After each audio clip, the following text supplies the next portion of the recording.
Hello, everyone, and welcome to the Hot Shop here at Museum of Glass.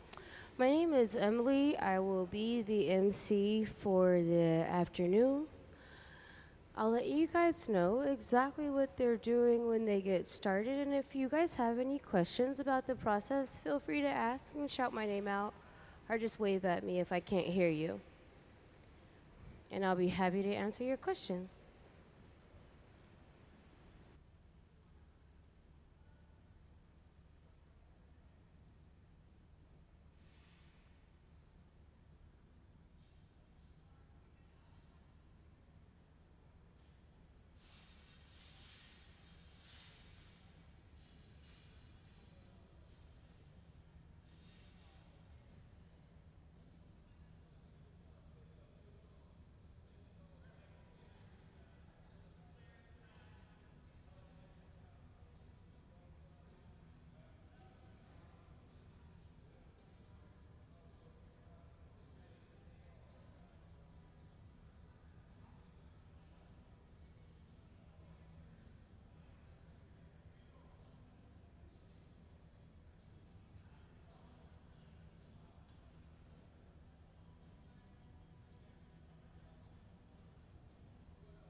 So the process starts by dipping into the furnace.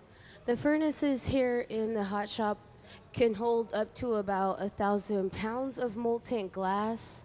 They'll use a hollow steel rod, a blowpipe, to dip into the furnace. And dipping into that furnace is like dipping into a jar of honey. The furnaces have the silver bases with the doors on the front of them. As they rotate that rod, they're able to gather up a little bit of glass at the end of the rod, and this will be enough glass to create a starter bubble, and this is how the pitcher will start.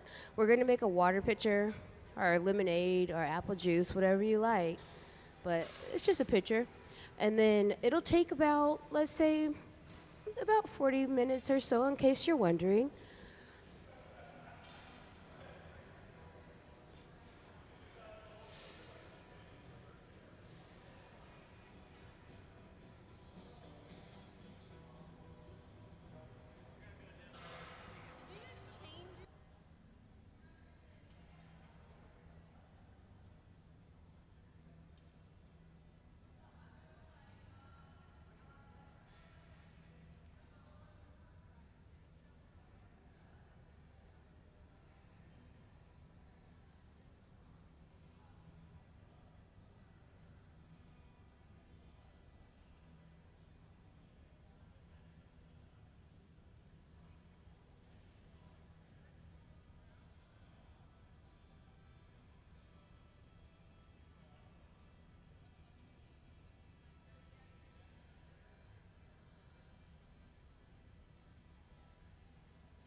On the right side of the hot shop here, these are our hands-on by the furnace experiences. So if you're ever interested in coming onto the floor and creating something out of glass, you're welcome to pay attention to when we have our by the furnace experiences offered online under the programs and workshops tabs.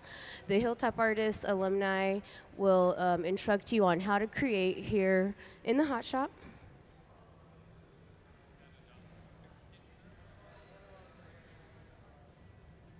In a moment, he'll move to the middle bench so you're able to see a little bit better what he's creating. But we're just in the beginning stages of making a water pitcher.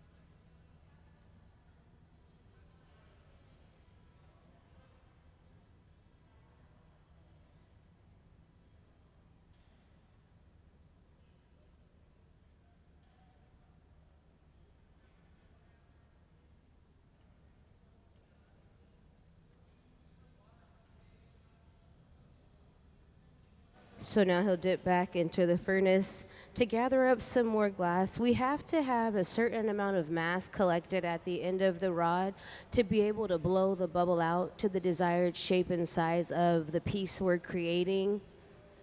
When they talk about creating a piece, they'll often measure the piece by the amount of gathers they need to take. At the middle bench here, he'll use different tools to stabilize that molten hot glass. This is a block. A block is a piece of hollowed out fruit wood that's been soaking in water. It'll cool those outer layers while keeping the core nice and hot. So when he's ready to blow out the bubble, it'll all expand evenly. So steel's not the best conductor of heat, but it will get a little warm after dipping into the high temperatures ovens. And so he'll cool the pipe down on the pipe cooler.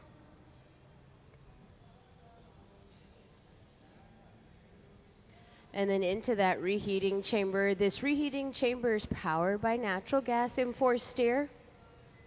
And it's only designed to reheat the glass. It rests at 2,300 degrees during the process. In the beginning, everything's really super duper orange, and that just means it's very, very hot, soft, and malleable.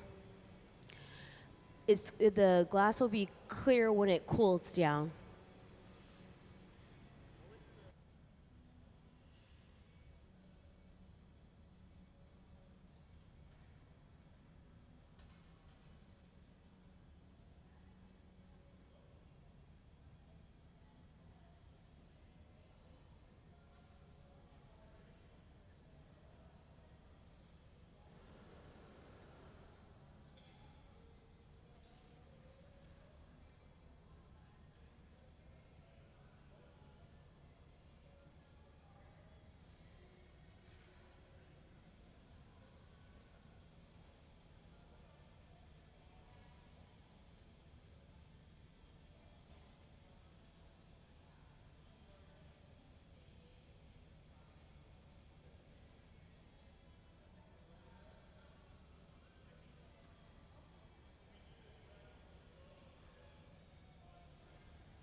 So now with his tools, those jacks in his hand, they're designed to carve into the glass.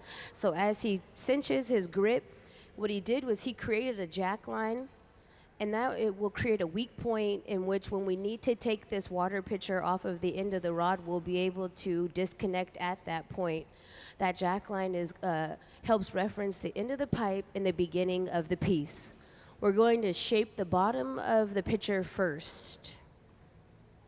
That cloth-like material in his hand is a thick stack of folded up newspaper, which provides him with a very intimate tool for shaping the glass. And then he can only stay at the bench for so long, and then he has to go back into the reheating chamber to get the glass nice and hot.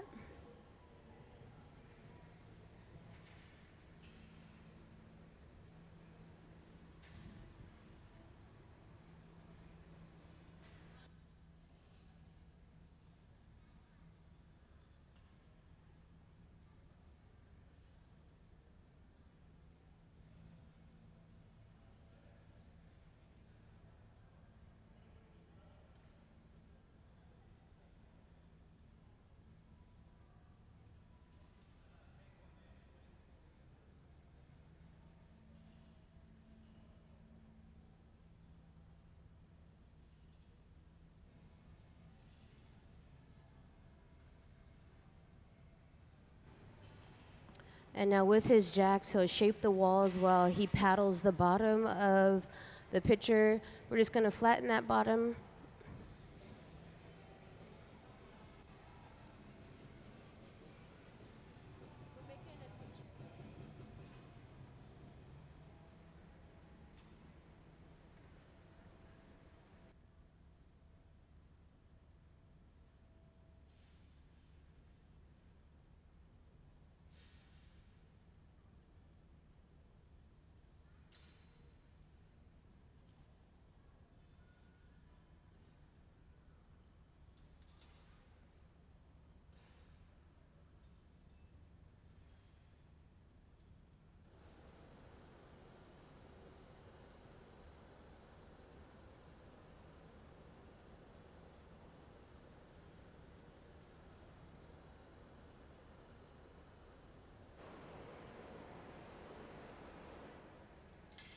So he uses that fluffy torch to heat that certain area where he carved into. We want this area to be nice and hot, so when they lay water over the jack line, thermal shock will set in, and then he'll be able to tap off the pitcher from the end of the rod.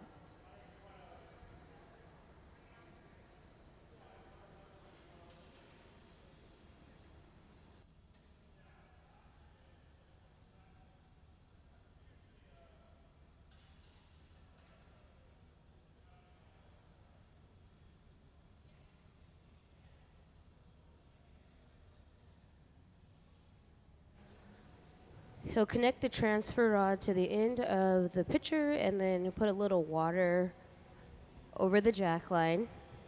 We have to transfer the piece off of the initial blowpipe to be able to clean up and shape the top.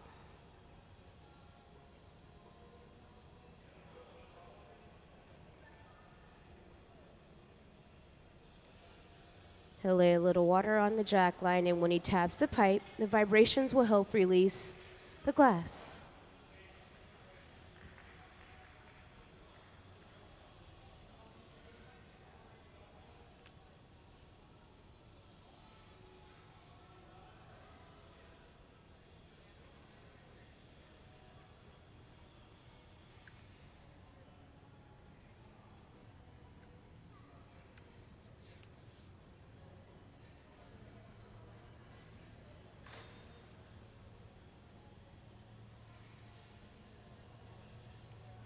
So as you guys can see, our galleries are currently closed until the fall here at the museum.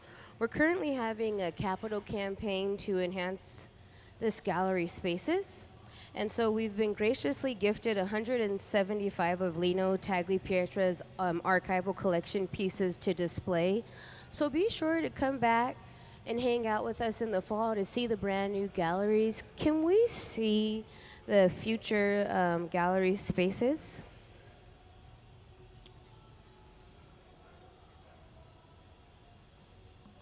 So Lino Tagliapietra is well known around the globe for his incredible manipulation of the material and his innovative creations. He has defined American glassblowing since coming to the Pacific Northwest in the early 1980s. No other artist can rival his impact on the field as a maestro teacher and mentor. Out of all the museums in the United States, Lino Tagliapietra chose Museum of Glass in Tacoma to display his archive and to tell his legacy story. So as the galleries are being renovated, this is the future mock-up of what they will become.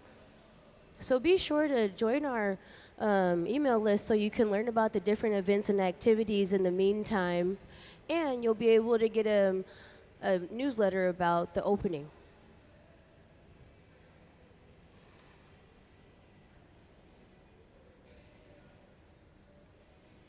And now he'll remove some of the extra material there at the lip. Often at the disconnection point, it can be a bit thick, and so he'll thin it out and remove extra glass, open it up, and we'll put a lip wrap on the top of this one, which means we'll add color to the very top. Just a thin ring of color. Then we'll need a handle.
So in just a moment, we'll take the piece off the end of the rod, and then they have to place it into the annealing oven where they'll cool down overnight to prevent thermal shock.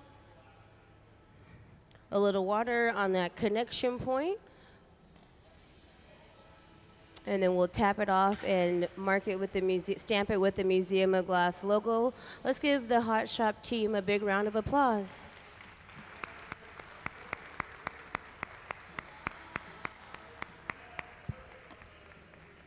It'll go into that oven to cool overnight, and in just a moment, we'll do it all again.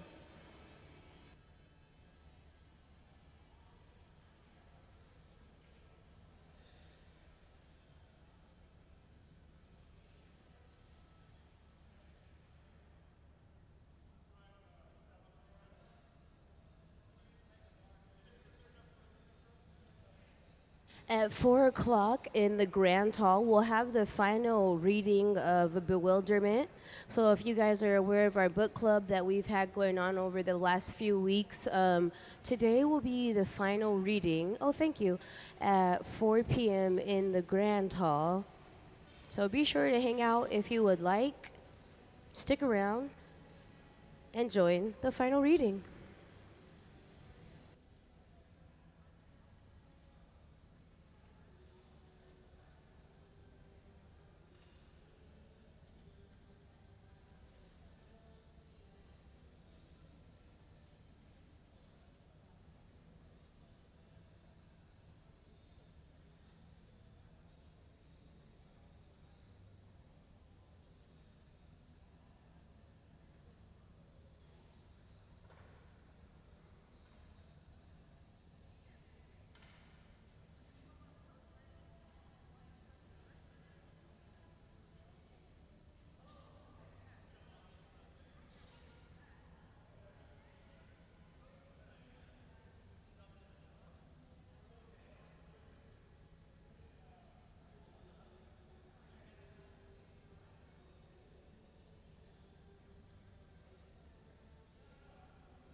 So as you can see with these large steel rods, they dip into the furnace to gather up just a little bit of glass, and that's the start of the process. Could we see the furnace diagram? The furnaces here in the hot shop are the silver tanks with the doors on the front of them to protect that molten hot glass. They're powered by natural gas and forced air.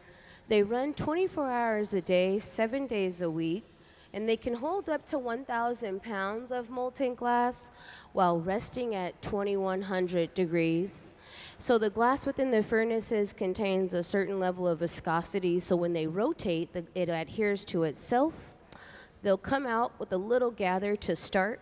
They'll blow a bubble into that gather, and that's the starter bubble of the piece. That bubble then gets blown out to the desired size of the pitcher that we're creating, but we have to gather enough glass to expand the starter bubble. Thank you.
So now at the bench, we'll use the block to help stabilize that fresh gather. The block is a piece of hollowed out fruit wood. It's the tool in his hand, and it'll help stabilize those outer layers while keeping the core nice and hot.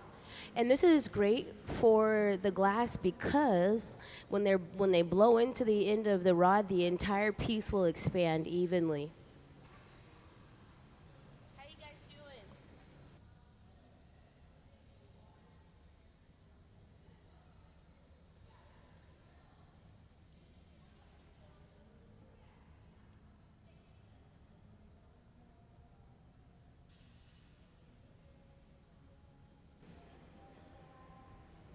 We'll go into the reheating chamber. The reheating chamber rests at about 2300 degrees during the process, just to keep the glass nice and hot. Whenever it's visibly that bright orange color, that indicates it's super duper hot. That does not mean it'll be orange when they're done. It's clear glass that they've gathered from the furnace. They have to add color into the process while they're working. He'll blow into the end of the rod to expand that bubble.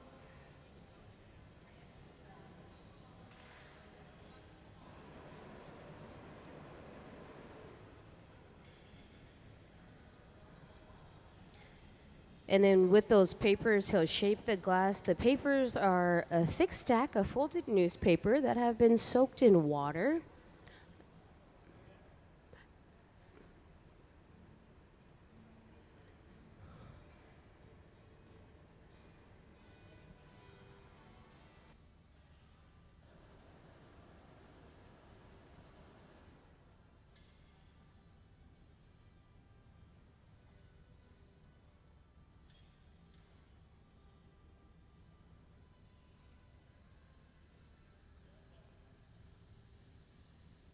And then with that tool there, it's known as jacks, he'll carve into the glass to create a line of tension. This is a weak point when we need to be able to remove this glass from the end of the rod at a different point in the process.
So now that we flatten the bottom of the pitcher, we're going to transfer it from this initial blowpipe so we're able to clean up the top.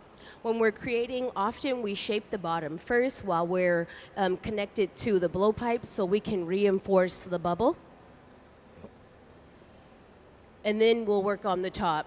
He's just torching that low point there, that point of tension to make sure it's super hot. So when he lays the water over that carved in line of tension, it'll help release, thermal shock will set in and help release the water pitcher.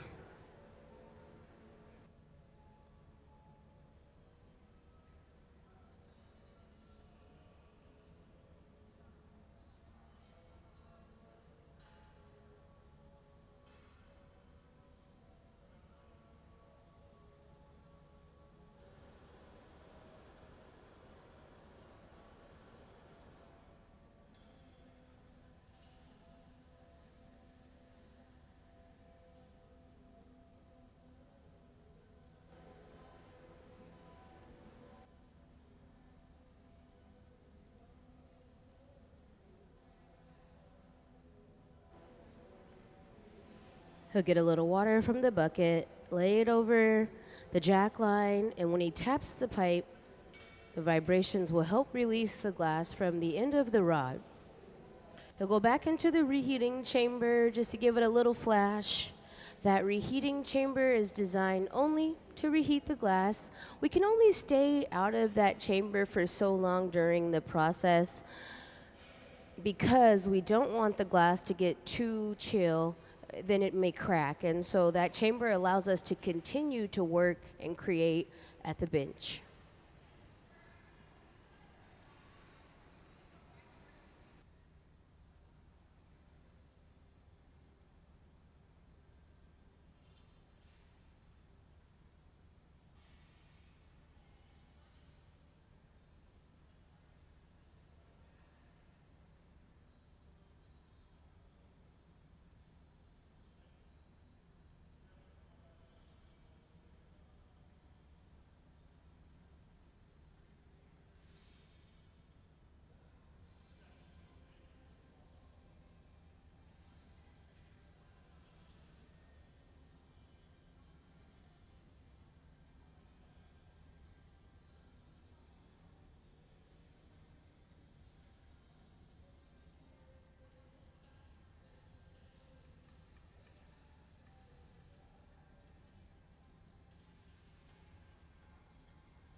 So now he'll tweeze the glass. It gets a little thick at the disconnection point, and so he'll tweeze it to thin out the top.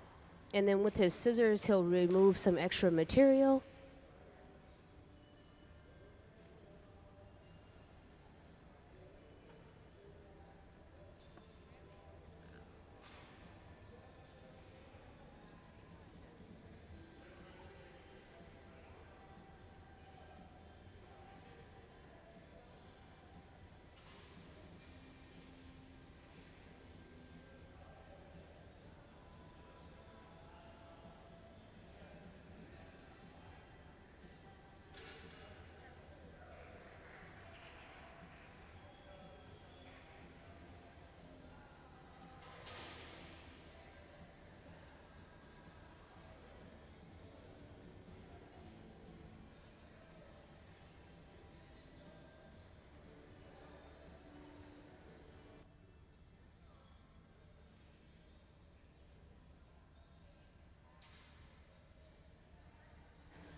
So I have a great question of how does he get the pattern within the surface of the glass? In the beginning, he'll dip the glass into an optic mold, a pineapple mold.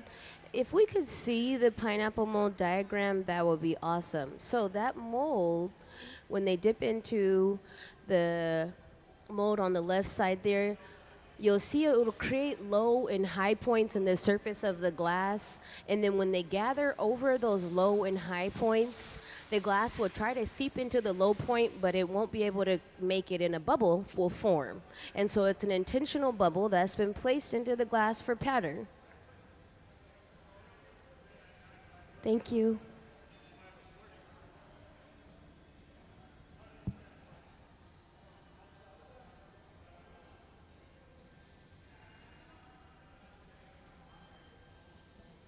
This extra bit, it contains color. They'll lay it on for the handle portion of the water pitcher.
So now he'll heat just the connection point there to help release the pitcher off the end of the pipe.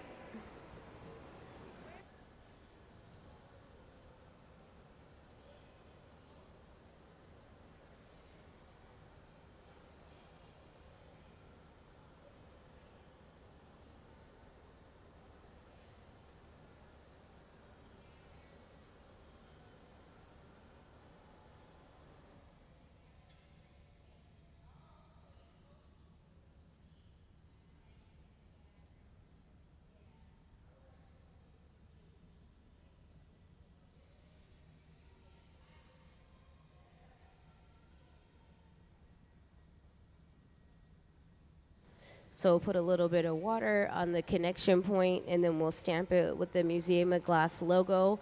Be sure to stop by the store before you head out to potentially pick up a piece from Made by the Hot Shop team. We'll give it a stamp and then we'll give the Hot Shop team a big round of applause. Clap it up.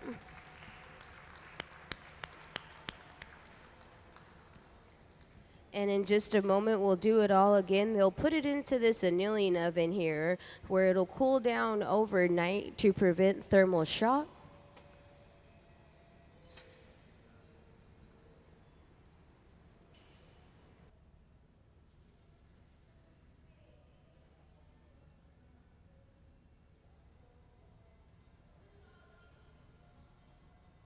In just a moment, we'll make another pitcher. So be sure to stick around with us here in the Hot Shop. If you guys have any questions, my name is Emily. I'll be happy to answer your questions.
So on the big screen there, you can see the process starts by gathering up some glass from the furnace. That glass looks like it'll be orange, but it's clear, it's just hot. In a moment, you'll be able to see when he dips into the optic mold, which gives us that bubble pattern on the surface of the glass.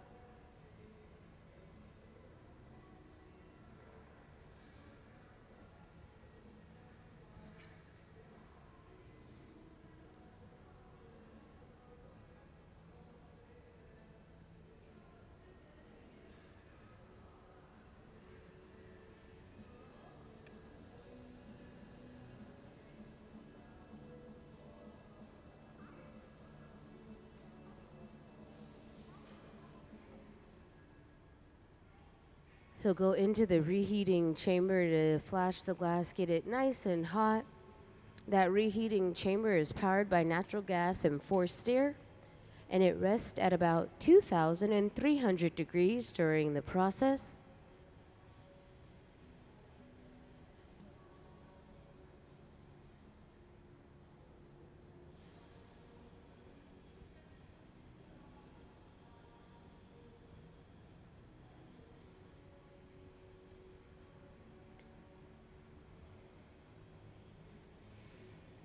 As he comes out of the reheating chamber, he'll dip into the mold, and this is how we'll get the low and high points in the surface of the glass.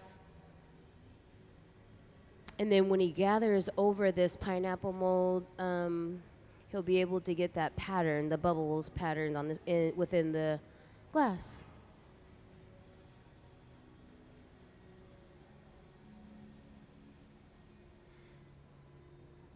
If you guys are ever interested in what's happening here in the hot shop, we live stream the process. So if you're not from around the way, you can always watch and see what's happening.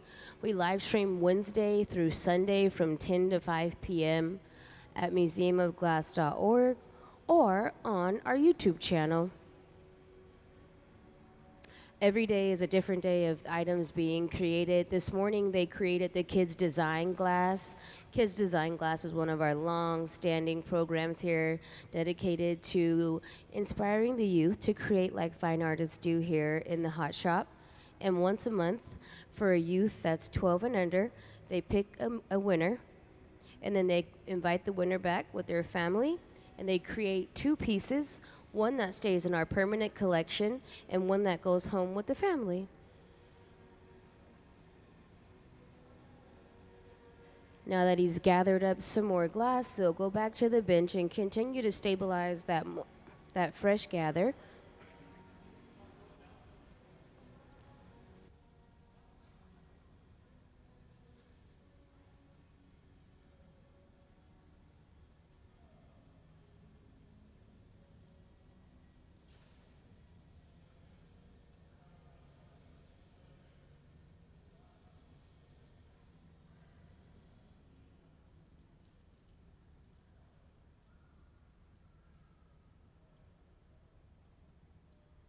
Now they'll start to blow out that tiny starter bubble. We're making a pitcher. It'll only take about 15 more minutes or so.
That cloth-like material they use to shape the glass is just folded up newspaper. And then with his jacks, he's carving into the glass to create a line of tension. This is a reference point which will indicate the end of the rod and the beginning of the piece. We are going to shape the bottom of the pitcher first, and then we'll transfer the piece off of the initial blowpipe to a transfer rod to be able to shape the top.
So now with that paddle, he'll flatten the bottom, and with the jacks, he will shape the wall. So they're just squaring up the bottom so the pitcher will be able to stand tabletop.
He'll thin out the glass by tweezing it, and then with the scissors, they'll remove the extra material.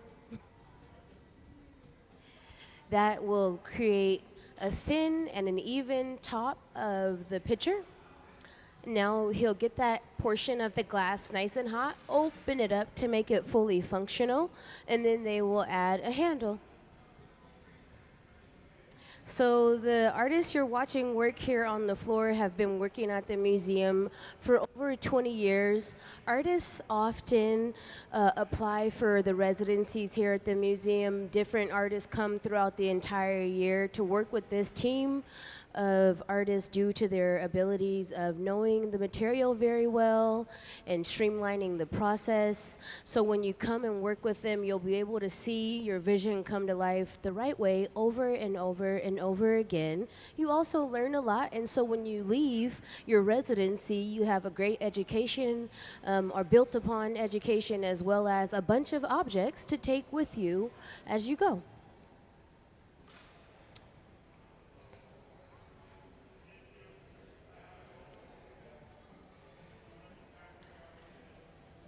On the right side of the hot shop, they are having hands-on experiences, and so if you'd ever like to come and create in the hot shop, be sure to look out for our By the Furnace experiences and sign up for a workshop.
So they'll heat it so they're able to shape in the spout.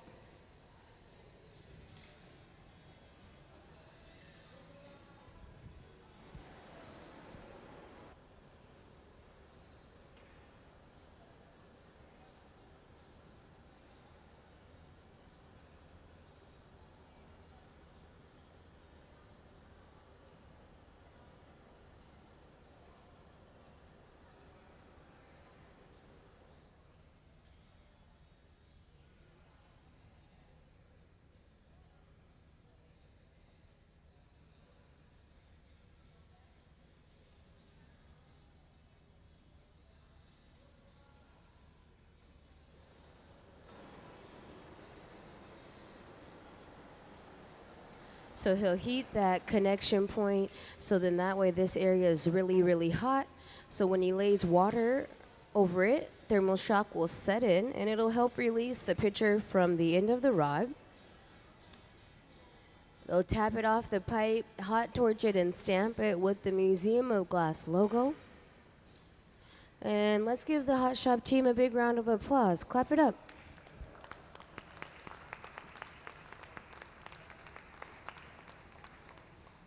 It will go into the annealing oven to cool down overnight to prevent thermal shock. At 4 o'clock, we have the bewilderment reading, the last bewilderment reading in the Grand Hall. I'm not sure if you guys have been following along with the book club, but if you have, be sure to check it out in the Grand Hall at 4 p.m. And in just a moment, they'll make another water pitcher.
So now we're going to make a vase that consists of a couple different colors, a stacked vase with 3 different colors. And that process, to start the process, they will gather up a little glass at the end of the rod there. Hot glass likes to stick to hot steel, so when they dip into the furnace, they'll be able to capture a gather of glass. Can we see the furnace diagram? The furnaces here in the hot shop, they're powered by natural gas and forced air. They run 24 hours a day, 7 days a week. And they hold up to about 1,000 pounds of molten glass while resting at 2,100 degrees. When they come out of the furnace, the glass is hot. It looks orange because it's hot. It's clear when it cools down, so during the process, they have to add color. In order for the final piece to have color, they have to add color within the process. Thank you.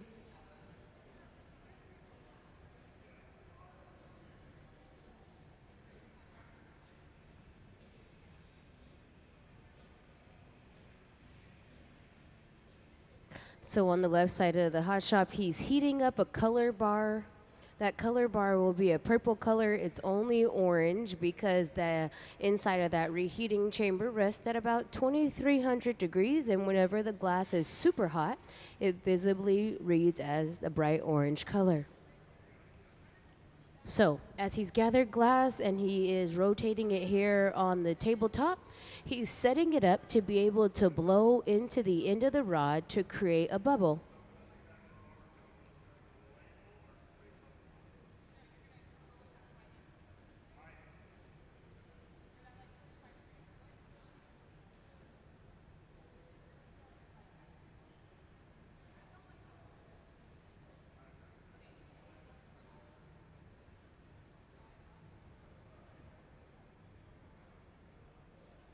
He'll blow into the end of the rod and cap it.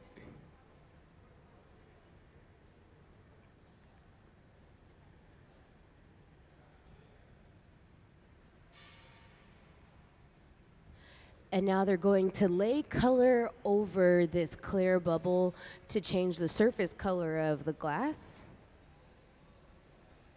We're going to make a vessel. It'll take maybe about an hour or so.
So now he'll lay the color over the bubble, and then with his diamond shears, he'll be able to release that extra rotted material quickly in one snip.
So now he'll gather up some more glass over that color overlay because we need a good amount of glass to be able to blow out the bubble.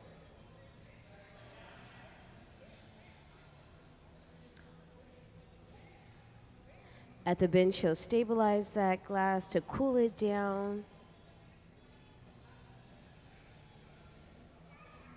With that block there, it's a piece of hollowed out fruit wood that's been soaking in water. It'll cool the outer layers while keeping the core nice and hot.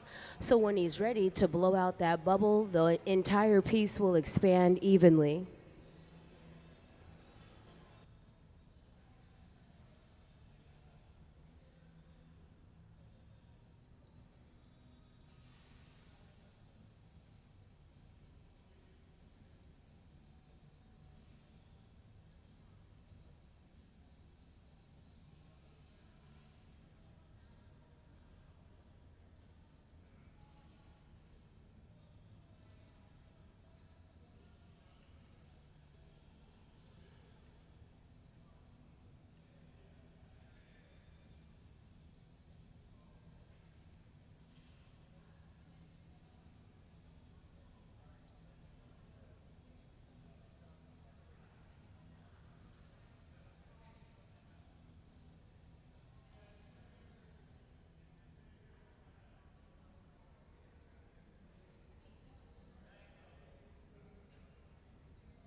So with this cloth-like material, he'll shape the glass as he blows into the end of the rod. That glass is orange currently only because it's hot. When it cools down, it'll be a really pretty purple color. We're going to stack 3 different colors into one vase. We'll go back into the reheating chamber. The glass starts to stiffen up when it cools down a bit. And we need to be able to keep it nice and hot to expand and shape it. So the reheating chamber reheats the glass. That chamber rests at about 2300 degrees.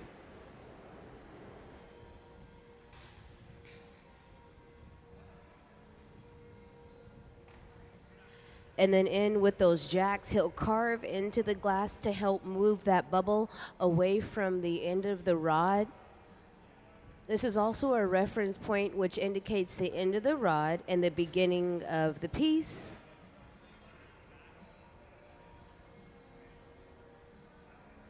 My name's Emily, and if you guys have any questions, feel free to ask. We're making a vase.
So he has to connect a transfer rod to the bottom of this little color bubble because this will just be one of the parts of the stacked vase because it'll be color blocked.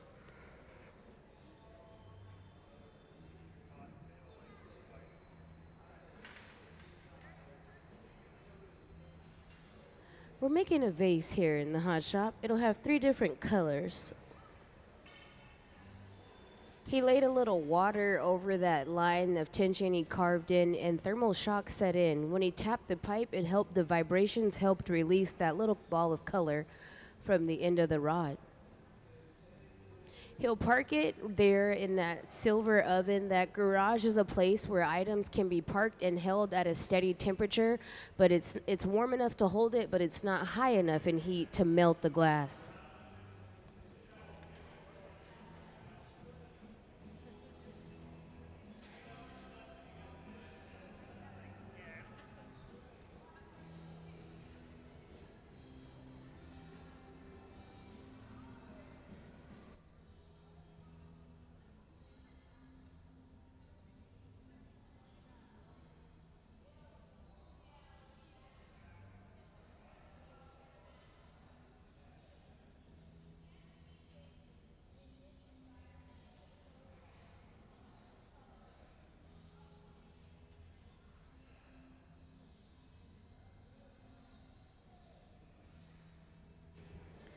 So now with the little bit of glass that was left when he detached the bubble, he's going to open this up.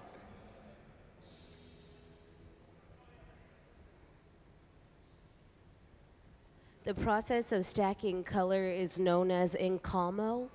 If we could see the encamo diagram, or I should say, instead of stacking, I should say color blocking. So, encamoing means that we're going to combine 2 different colors where they will have a clear line of distinction where they meet.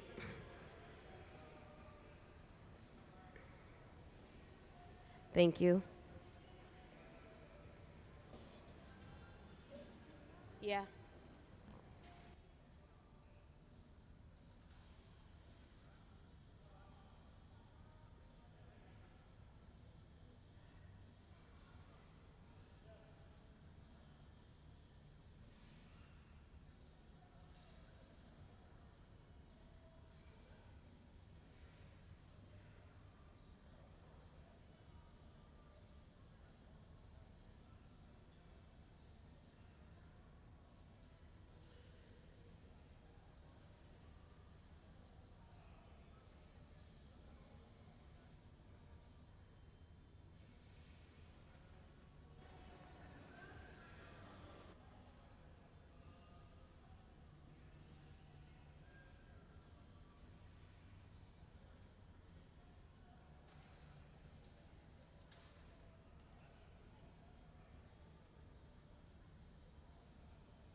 So this portion has, it's like glitter.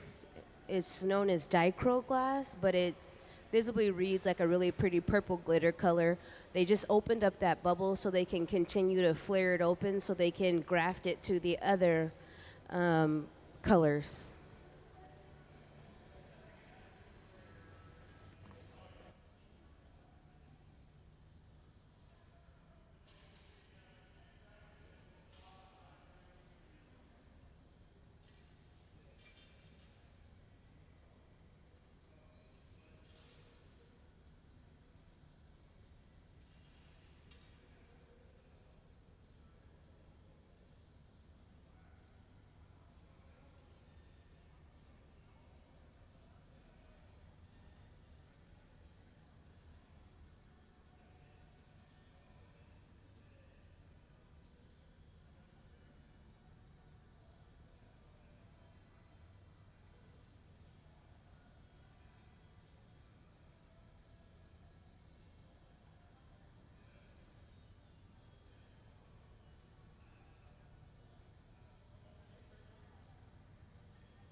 She'll blow air into the end of the rod to help meet both of those two pieces, and then he'll put a little water over the surface of the glass.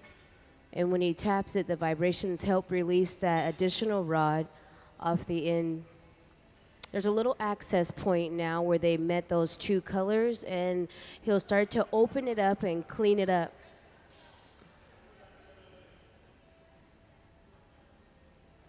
Now they're ready, they're almost ready to add that second piece of dark purple on. When they create here in the hot shop, they have to shape the bottom first. Most of the time they shape the bottom first because they're connected to the blowpipe to reinforce the bubble. And then they'll have to transfer this vase to another rod to clean up and shape the top. I hope you guys have had a wonderful time here at Museum of Glass today. Thanks so much for hanging out with us. As you can see, unfortunately, our gallery spaces are currently closed, but come back in the fall when they are open again because here at the museum, we're currently having a capital campaign to enhance the gallery spaces, and we've been graciously gifted 175 of Lino Tagliapietra's archival collection. So Lino Tagliapietra is known around the world for his incredible manipulation of the material. He's from Italy, and he's taught and mentored a lot of American artists to help them become who they are today, most of the ones that are very, very well known. Can we see the gallery, the future galleries where we will have the display of Lino's work? So, since about 1980s, American glassblowing, Lino has influenced American glassblowing after coming to the Northwest. There's no other artist that can rival his impact on the field as maestro, teacher, and mentor. And out of all the museums in the United States, Lino Tagliapietra chose Museum of Glass here in Tacoma to display his archive and to tell his legacy story. So be sure to come back and hang out with us in the fall so you're able to experience these brand new spaces. There'll be a bunch of different works on display. Subscribe to our newsletters so you're able to see the updates of what's happening here in the between time as well. There's always a really big festival in the summer. In August, we have Summerfest. And then every third Thursday, we have events here on the hot shop floor with the Hilltop Artists, youth artists. They demonstrate their skill sets, and they start working in glass as young as 12 years old.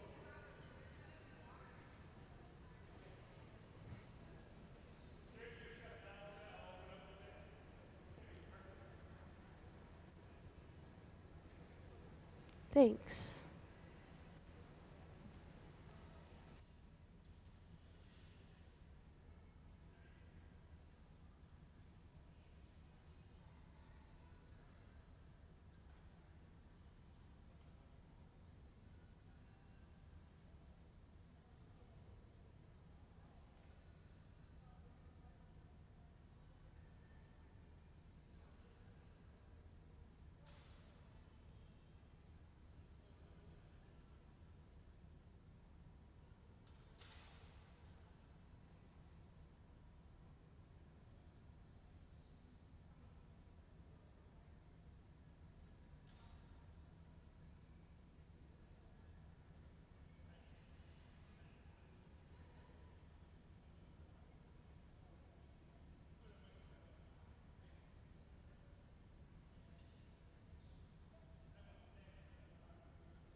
So as she blows into the end of the rod, it'll continue to expand the piece. And with that folded up newspaper, that cloth like material, he's able to shape the glass. Whenever the glass visibly reads that bright orange color, that indicates it's very, very hot and malleable. Whenever it cools, you'll be able, during the process, when it cools, you'll be able to see the true purple color it'll be when it cools overnight.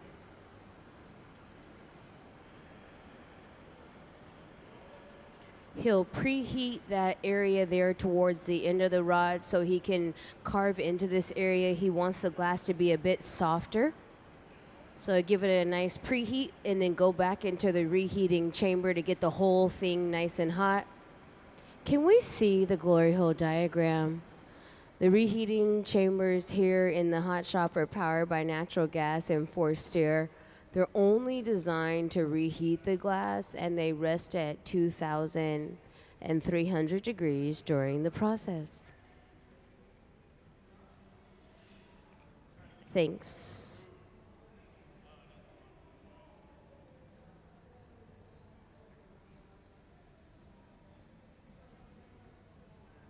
We're making a vase for those of you who have just joined us. And my name's Emily. If you have any questions, feel free to ask, and I'll be happy to answer your questions.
So when we reheat the glass, that chamber it rests at about 2,300 degrees.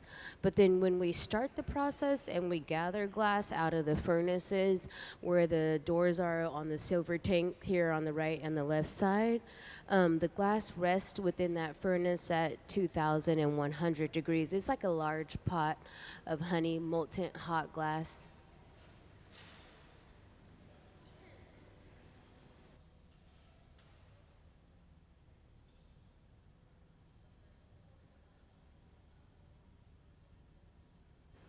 So now with those jacks, he's carving into the glass to be able to create a reference point which will indicate the end of the rod and the beginning of the piece. This will, when he carves into the glass, that will help him remove the piece off the end of the rod when he needs to transfer it.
So now with that paddle, he'll flatten the bottom of the vase.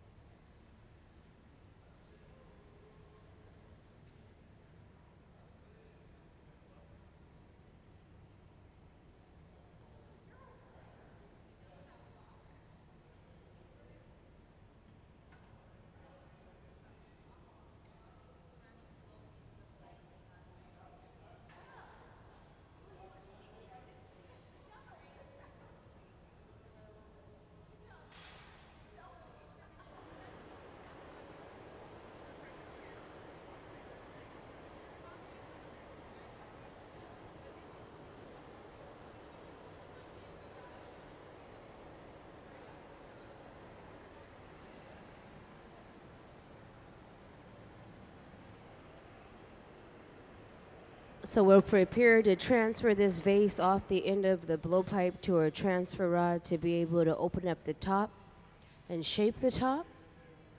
He'll give that jackline that he carved in, so that weak point there, he'll give it a nice flash with that fluffy torch to make sure it's nice and hot. So when he lays water over the line of tension, when thermal shock sets in, it'll help release the vase.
So now that they've connected the transfer rod, he'll lay a little water over the glass.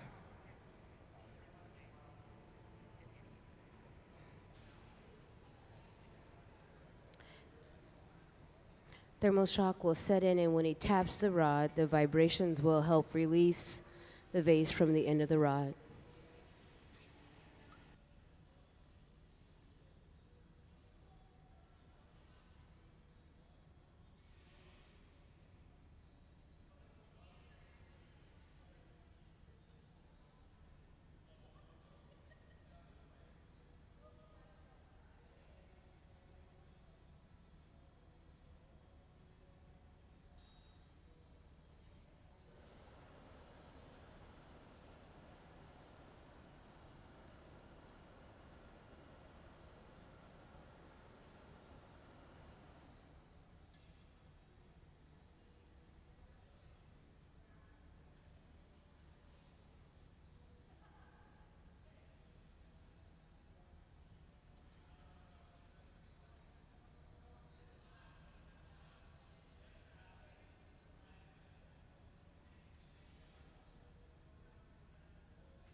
So he'll thin out, he'll tweeze out the top of the vase just to thin out that material a bit, and then he'll release some extra material.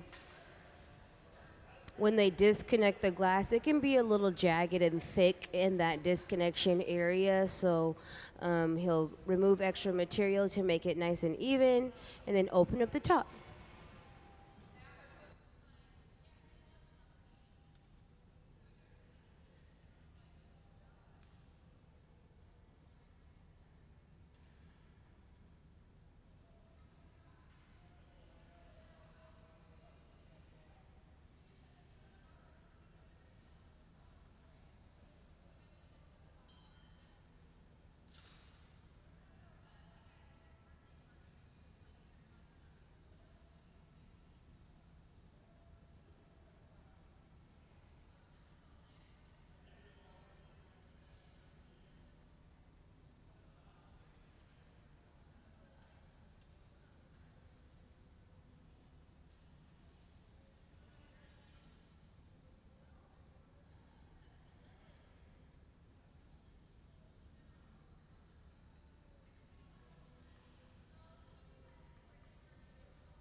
So he'll give the connection point a nice heat, and then they'll catch it. They'll get suited up to catch it off the end of the rod and place it into the annealing oven where it'll cool overnight.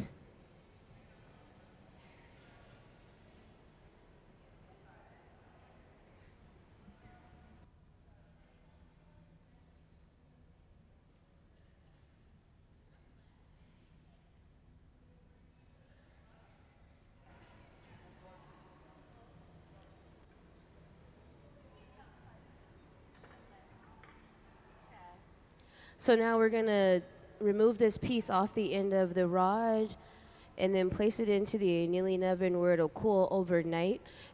We'll tap it. Let's give them a big round of applause. Clap it up. When this piece comes out of the annealing oven, it's actually for Kristen. She's our hot shop cold worker. She's gonna get married soon, so she'll use it during her wedding.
So now we'll make another pineapple pitcher.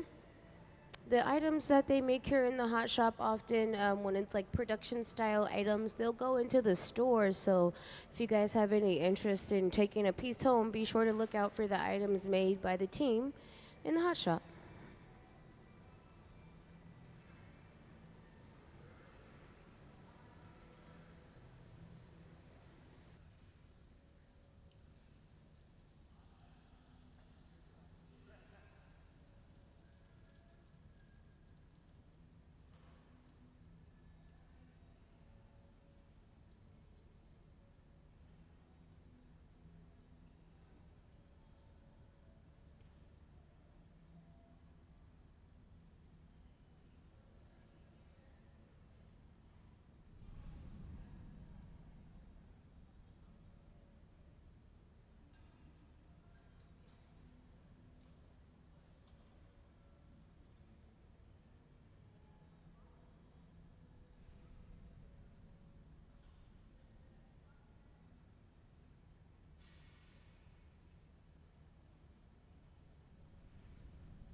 So now that they've gathered up more glass, then they dipped it into the pineapple mold to create this pattern on the surface. They gathered over the mold, and that's how we got the bubble pattern within the surface of the glass.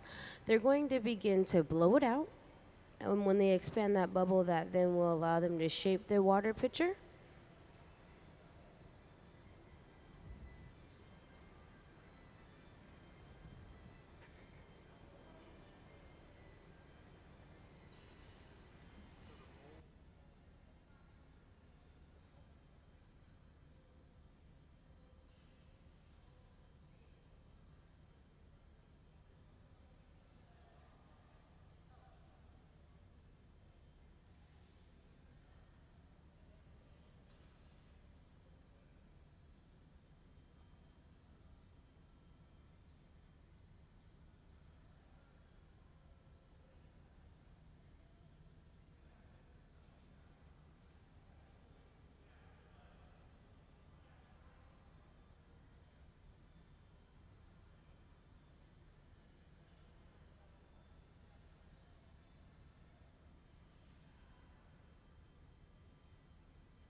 So now we'll prepare to transfer the water pitcher off the end of the rod to a transfer rod to be able to clean up and shape the top portion of the pitcher.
Now we'll add the handle and then we'll add the spout and it will complete the picture.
All right, and we'll place it into the annealing oven where it'll cool overnight. Let's give them a big round of applause.